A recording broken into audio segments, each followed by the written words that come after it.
Hidden leaf വില്ലേജിലെ എക്കാലത്തെയും best നിഞ്ചാസിൽ ഒരാളാണ് കക്കാഷി ഹഡാക്കി. കക്കാഷി കുട്ടിയായിരിക്കുമ്പോൾ തന്നെ അവൻ്റെ അമ്മ മരിച്ചതായാണ് പറയപ്പെടുന്നത്. മറ്റ് ഫാമിലി മെമ്പേഴ്സിനെ ഒന്നും ഉള്ളതായി കാണിച്ചിട്ടില്ല. കാണിച്ചിട്ടുള്ളത് അവൻ്റെ അച്ഛനെ മാത്രമാണ്. കൊനോഹാസ് വൈറ്റ് ഫാങ് എന്നറിയപ്പെട്ടിരുന്ന സാക്കുമോ ഹഡാക്കി. കൊനോഹയിലെ ഏറ്റവും റെസ്പെക്റ്റ് ചെയ്യപ്പെട്ടിരുന്ന നിഞ്ചാസിൽ ഒരാളായിരുന്നു സാക്കുമോ. കൊനോഹയിൽ മാത്രമല്ല അതിന് പുറത്തും സാക്കുമോയുടെ കഴിവുകൾ ആളുകൾ തിരിച്ചറിയുകയും അംഗീകരിക്കുകയും ചെയ്തിരുന്നു. ഈവൻ ലെജൻഡറി സാനൻസിനെ പോലും തോൽപ്പിക്കാൻ കഴിവുള്ള ആളായിട്ടാണ് കരുതപ്പെട്ടിരുന്നത്. പക്ഷേ ഒരു മിഷന്റെ ഇടയ്ക്ക് കൂടെയുള്ളവരുടെ ജീവൻ രക്ഷിക്കുന്നതിനു വേണ്ടി മിഷൻ ഉപേക്ഷിക്കേണ്ടതായി വന്നു. മിഷൻ ഫെയിലായത് കാരണം പല പ്രശ്നങ്ങളും ഉണ്ടായി. ഒരു കാരണവശാലും മിഷൻ കോംപ്രമൈസ് ചെയ്യാൻ പാടില്ല എന്ന ഷിനോബി റൂൾ ബ്രേക്ക് ചെയ്തത് കാരണം രക്ഷപ്പെടുത്തിയ ആൾക്കാർ പോലും സാക്കുമോയെ തള്ളിപ്പറഞ്ഞു. അപമാനവും വിഷമവും സഹിക്കാൻ വയ്യാതെ സാക്കുമോ ആത്മഹത്യ ചെയ്തു.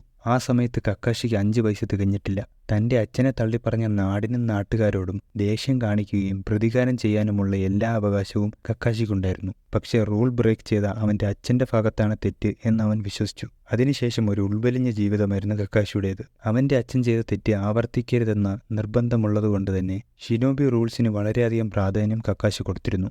ജന്മനാ ടാലൻറ്റഡ് ആയതുകൊണ്ട് തന്നെ ക്ലാസ്സിലെ ടോപ്പറായിരുന്നു കക്കാഷി. ചെറുപ്പത്തിലെ തന്നെ പല അഡ്വാൻസ്ഡ് ആയിട്ടുള്ള ടെക്നിക്സും ഉപയോഗിക്കാൻ കക്കാഷിക്ക് പറ്റുമായിരുന്നു. 5-ാം വയസ്സിൽ ക്ലാസ്സിലെ ഏറ്റവും ടോപ്പ് സ്റ്റുഡൻ്റായിട്ട് ഗ്രാജുവേറ്റ് ചെയ്തു. 6-ാം വയസ്സിൽ ചൂനീനും 12-ാം വയസ്സിൽ ജോനീനുമായി പ്രൊമോട്ട് ചെയ്യപ്പെട്ട കക്കാഷി അവൻ്റെ ജനറേഷനിലെ തന്നെ ബെസ്റ്റ് നിഞ്ച ആയാണ് കണക്കാക്കപ്പെട്ടത്. ഗനീൻ ആയതിനു ശേഷം അവൻ്റെ ക്ലാസ്മേറ്റ്സ് ആയ റിൻ ഒഹാരയെയും ഒബിറ്റോ ഉച്ചിഹായെയും ഉൾപ്പെടുത്തി മീനറ്റിയുടെ കീഴിൽ ഒരു ടീം ഫോം ചെയ്യപ്പെട്ടു. സാക്കുമോയുടെ മരണശേഷം കക്കാഷിയുടെ ജീവിതത്തിൽ ഏറ്റവും ഇമ്പോർട്ടൻ്റായി മാറിയവരാണ് ഈ 3 പേർ. പക്ഷെ ആ സമയത്ത് കക്കാഷി അതിനൊന്നും ഒരു വിലയും കൽപ്പിച്ചിരുന്നില്ല. കഴിവിൻ്റെ കാര്യത്തിൽ അവൻ തൻ്റെ ക്ലാസ്മേറ്റ്സിനേക്കാളും മുന്നിലായിരുന്നു എന്ന് മാത്രമല്ല, നിഞ്ചാസിൻ്റെ ലോകത്ത് ഫ്രണ്ട്ഷിപ്പിനും സ്നേഹത്തിനും ഒരു വിലയുമില്ലെന്നാണ് അവൻ വിശ്വസിച്ചിരുന്നത്. പക്ഷെ ഒരൊറ്റ മിഷൻ കൊണ്ട് അവൻ്റെ കാഴ്ചപ്പാടുകളെല്ലാം മാറിമറിയുമെന്ന് അവൻ പോലും വിചാരിച്ചിട്ടുണ്ടാവില്ല. 3rd ഗ്രേറ്റ് ഷിനോബി വാർ നടക്കുന്ന സമയത്ത് ടീം മീനറ്റോയെ കനാബി ബ്രിഡ്ജ് തകർക്കുന്നതിനായി അയക്കുകയുണ്ടായി. പക്ഷേ മീനറ്റോയെ മറ്റൊരിടത്ത് ആവശ്യം വന്നതുകൊണ്ട് ആ ഇടയ്ക്ക് ജോനിനായി പ്രൊമോട്ട് ചെയ്യപ്പെട്ട കക്കാഷിയെ ടീമിനെ ലീഡ് ചെയ്യാനായി ഏൽപ്പിച്ചു. സ്വന്തം കഴിവിൽ അമിതമായ വിശ്വാസമുള്ള കക്കാഷി എല്ലാ കാര്യങ്ങളും ഒറ്റയ്ക്ക് ചെയ്യാനാണ് നോക്കിയിട്ടുള്ളത്. മീനറ്റോ എത്രയൊക്കെ ഉപദേശിച്ചെങ്കിലും അവന് ടീം വർക്കിൽ വലിയ വിശ്വാസമൊന്നും ഉണ്ടായിരുന്നില്ല. മീനറ്റോ ഇല്ലാതെ തന്നെ 3 പേരും മിഷൻ തുടർന്നുകൊണ്ടേയിരുന്നു. പക്ഷേ ശത്രുക്കൾ റീനിനെ തട്ടിക്കൊണ്ടുപോയി. ഇവരുടെ മിഷനെക്കുറിച്ചുള്ള വിവരങ്ങൾക്ക് വേണ്ടി ഉടനെ തന്നെ ഒബിറ്റോ റീനിനെ രക്ഷപ്പെടുത്തണമെന്ന് തീരുമാനിച്ചു. പക്ഷേ കക്കാഷി അവൾക്ക് വേണ്ടി മിഷൻ ഉപേക്ഷിക്കാൻ തയ്യാറായിരുന്നില്ല. കക്കാഷിയുടെ ഐഡിയൽസിനോട് യോജിക്കാൻ ഒബിറ്റോയ്ക്കും കഴിയുമായിരുന്നില്ല. അതുകൊണ്ട് തന്നെ അവൻ ഒറ്റയ്ക്ക് പോകാൻ തീരുമാനിച്ചു. പക്ഷെ പോകുന്നതിന് മുമ്പ് ഒരു കാര്യം മാത്രം കക്കാഷിയോട് പറഞ്ഞു. In the ninja world, those who break the rules and laws are regarded as scum. But those who would abandon even one of their friends are worse than scum.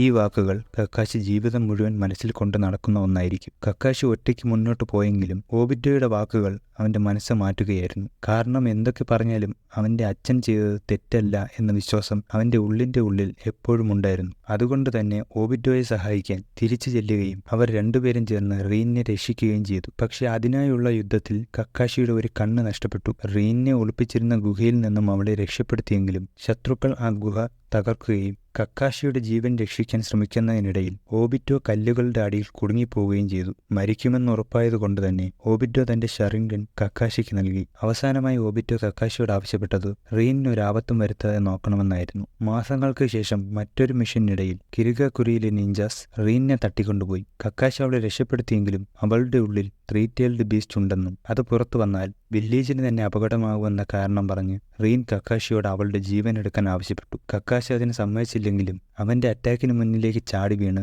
അവൾ സ്വന്തം ജീവൻ എടുക്കുകയായിരുന്നു. അതിനുശേഷം വിഷാദത്തിലായ കക്കാഷി ഒന്നിനും ഒരു താല്പര്യം കാണിച്ചിരുന്നില്ല. സ്വന്തം ക്ലാസ്മേറ്റ്സിനോട് പോലും അവൻ സംസാരിക്കുമായിരുന്നില്ല. കാലക്രമേണ അവളുടെ മരണത്തിൽ ഉത്തരവാദി താനല്ലെന്നും അതവൾ സ്വയം തീരുമാനിച്ചതാണെന്നുമുള്ള തിരിച്ചറിവ് കക്കാഷിക്കുണ്ടായെങ്കിലും ഒബിറ്റോയ്ക്ക് അവസാനമായി കൊടുത്ത വാക്ക് പാലിക്കാൻ കഴിയാത്തതിന്റെ കുറ്റബോധം വർഷങ്ങളോളം അവനെ അലട്ടിയിരുന്നു. അതിനുശേഷമാണ് കക്കാഷി ആൻബുവിൽ ചേരുന്നത്. ആൻബുവിൽ ചേർന്ന കുറച്ചു കാലം കൊണ്ട് തന്നെ ക്യാപ്റ്റനായി മാറാൻ സാധിച്ചെങ്കിലും അവന്റെ സ്വഭാവത്തിൽ കാര്യമായ മാറ്റമൊന്നും ഉണ്ടായിരുന്നില്ല. ഇത് മീനറ്റോയെ വല്ലാതെ അലട്ടുന്നുണ്ടായിരുന്നു. കക്കാഷിയെ ഡിപ്രഷനിൽ നിന്നും കരകയറ്റാൻ മീനറ്റോ ആവുന്നതെല്ലാം ചെയ്തെങ്കിലും ഒന്നും ഫലം കണ്ടില്ല. തന്റെ ടീം മെമ്പേഴ്സിന്റെ മരണത്തിന് ശേഷം കക്കാഷിക്ക് സ്വന്തമെന്ന് പറയാൻ പറ്റുമായിരുന്ന ഒരേ ഒരാൾ മീനറ്റോ ആയിരുന്നു. പക്ഷെ 9-tailed ബീസ്റ്റിന്റെ അറ്റാക്കിൽ മീനറ്റോ മരിച്ചതോടുകൂടി കക്കാഷി തീർത്തും ഒറ്റയ്ക്കായി. മൈക്കായി, ആസുമ, കുറനായി തുടങ്ങിയ സുഹൃത്തുക്കൾ എപ്പോഴും കക്കാഷിക്കൊപ്പം ഉണ്ടായിരുന്നെങ്കിലും വേണ്ടപ്പെട്ടവരുടെ അടുപ്പിച്ചടുപ്പിച്ചുള്ള മരണങ്ങൾ അവനെ വല്ലാതെ തകർത്തിരുന്നു. വർഷങ്ങൾക്ക് ശേഷം തേർഡ് ഹൊക്കാഗെയുടെ ആവശ്യപ്രകാരമാണ്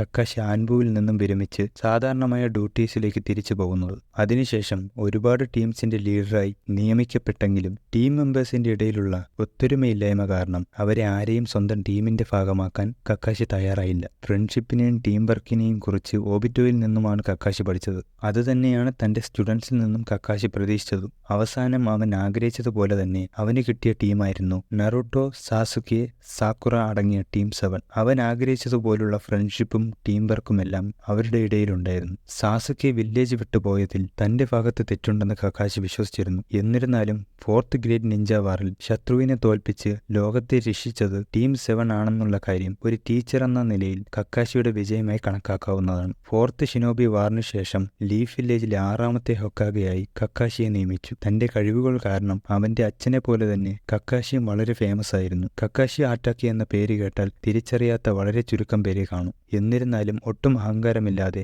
കാഴ്ചയിൽ വളരെ ശാന്തമായ സ്വഭാവമായിരുന്നു കക്കാശിയുടേത്. പക്ഷേ ചെറുപ്പകാലത്തെ വിഷമങ്ങളെല്ലാം അപ്പോഴും ഉള്ളിൽ കൊണ്ട് നടക്കുന്നുണ്ടെന്ന് പലരും മനസ്സിലാക്കിയിരുന്നില്ല. എല്ലാ ദിവസവും റീനിന്റെ കുഴിമാടത്തിനടുത്തിരുന്ന് അവന്റെ ജീവിതത്തിൽ നടക്കുന്ന കാര്യങ്ങളെക്കുറിച്ച് മണിക്കൂറുകളോളം സംസാരിക്കാറുണ്ട്. എത്രയൊക്കെ സന്തോഷത്തോടെ നടന്നാലും പഴയ കാര്യങ്ങളിൽ നിന്നും മൂവ് ഓൺ ചെയ്യാൻ കക്കാശിക്ക് കഴിഞ്ഞിട്ടില്ല. കക്കാശി അനുഭവിച്ചതിന്റെ പാതി വിഷമങ്ങൾ അനുഭവിച്ചവർ പോലും വില്ലന്മാരായി മാറിയ സീരീസാണ് നറൂട്ടോ. പക്ഷേ എത്രയൊക്കെ അനുഭവിച്ചിട്ടും തന്റെ ഹ്യൂമാനിറ്റി നഷ്ടപ്പെടുത്താതെ സ്വന്തം വില്ലേജിനു വേണ്ടി ജീവിതം മുഴുവൻ കഷ്ടപ്പെട്ട കക്കാശി അനിമെ ചരിത്രത്തിലെ തന്നെ one of the best character ആണെന്ന് തന്നെ പറയാം.